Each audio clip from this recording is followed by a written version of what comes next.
Hello everyone, Delhi NCR में सबसे तेजी से डेवलप हो रहा कॉरिडोर कौन सा है? तो जवाब आता है NH24। और आज मैं आपको बताने वाला हूं कि इस एरिया के अंदर इन्वेस्टमेंट क्यों आपके लिए गोल्ड माइन साबित हो सकता है। सबसे पहले मैं आपको बताऊं कि जब आप NH24 पे जाते हैं तो वहां पर तीन मेजर आपको टाउनशिप देखने को मिलती है, जिसमें wave city, Aditya world city और सन सिटी के नाम आते हैं मेजर रूप से। हमने आज इन्हीं प्लॉट्स को रेफरेंस पे लेके आपके लिए ये वीडियो बनाया हुआ है। तो चलिए शुरू करते हैं। सबसे पहले NH24, जिसे अब हम NH9 भी कहते हैं। ये क्या है? दिल्ली से मेरठ एक्सप्रेसवे है। इसने दिल्ली, गाजियाबाद, हापुड़ और मेरठ की कनेक्टिविटी लगभग बदल के रखती है। पहले मेरठ आने में कितना टाइम लगता था और अब कितना टाइम लगता है सब जानते हैं। इसकी वजह से, इस एक्सप्रेसवे के डेवलप होने की वजह से रेजिडेंशियल और कमर्शियल दोनों डिमांड बहुत ही ज्यादा तेजी से बढ़ रही है। थोड़ा सा मार्केट एनालिसिस करते हैं। कीमतों पे मैं आ जाता हूं डायरेक्ट, क्योंकि कीमतों का ही सबसे ज्यादा इंपॉर्टेंस है और आप भी शायद वही जानना चाहते हैं। वेव सिटी और आदित्य वर्ल्ड सिटी की बात करें तो यहाँ पे जो प्लॉट्स हैं वो रीसेल में है और तकरीबन 1 लाख रुपए से 1,25,000 रुपए गज में आपको मिल रहे हैं। प्लॉट भी 130-135 स्क्वायर यार्ड से शुरू होकर 1,000 स्क्वायर यार्ड तक जाता है। ये वेव सिटी का है। तो प्राइस की मैंने आपको रेंज बताई है, ये डिफरेंट हो सकता है as per the location, as per the size.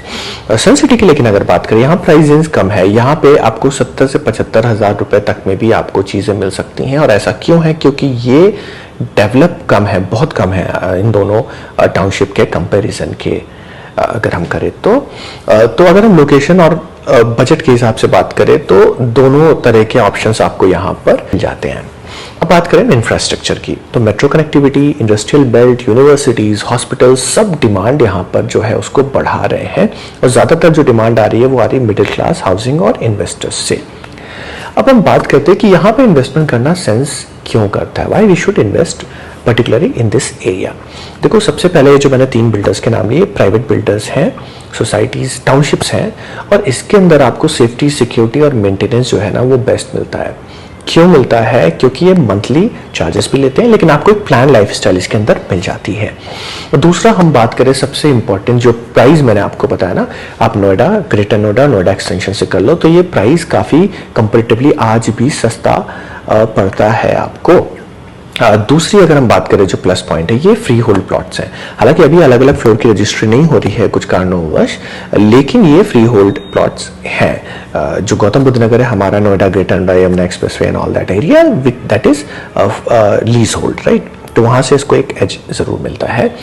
अब हम बात करते हैं कनेक्टिविटी की। अगर आपको दिल्ली आना जाना है, ज्यादातर लोग जो एनसीआर में प्लॉट लेते हैं वो इसलिए लेते हैं क्योंकि वो कनेक्टिविटी की बात करते हैं दिल्ली से। तो दिल्ली में अगर आपका ऑफिस है ना और डेली आपको आना जाना है तो NH24 से बेस्ट जगह मुझे आज के वक्त में नहीं लगती। दूरी जरूर है काफी, लेकिन चूंकि ये एक्सप्रेसवे है तो ट्रैवल टाइम जो है वो काफी कम हो जाता है। डिस्टेंस जरूर है लेकिन आपका टाइम काफी बच जाता है। अब हम बात करें इस एरिया में इन्वेस्टमेंट की, तो देखो हर जगह पे रिस्क रहते हैं। किस तरह का कि जब कभी भी किसी प्रोजेक्ट पे आप इन्वेस्ट करते हो, उससे पहले सोसाइटी की लीगैलिटीज और अथॉरिटी अप्रूवल्स, ये सब भी चेक करना जरूरी है। स्पेकुलेटिव बाइंग जो होती है ना उससे बचें, और जो रीसेल वेरीफाइड डील्स है ना उन्हीं पर ध्यान देना जरूरी है, वरना आपका लगाया हुआ पैसा जो है वो आपको फायदा देने की बजाय कहीं ना कहीं गलत तरीके से भी हो सकता है, राइट? अब हम बात करें अगर कंक्लूजन की, तो दिल्ली एनसीआर के अंदर अगर सेफ और प्रॉफिटेबल प्लॉट इन्वेस्टमेंट अगर आप ढूंढ रहे हैं तो यहाँ पर इन्वेस्टमेंट मुझे लगता है करना काफी ठीक है। सीरियसली यहाँ पर अच्छे गुड ऑप्शंस है। बहरहाल ये मेरा एक छोटा सा वीडियो था, आकलन था। आपको क्या लगता है, आपकी क्या राय? क्या NH24 अगला गुड़गांव या नोएडा एक्सप्रेसवे बनेगा? कमेंट में बताइए। और रियल एस्टेट की ऐसे इंसाइट के लिए सब्सक्राइब करना मत भूलें। Thank you.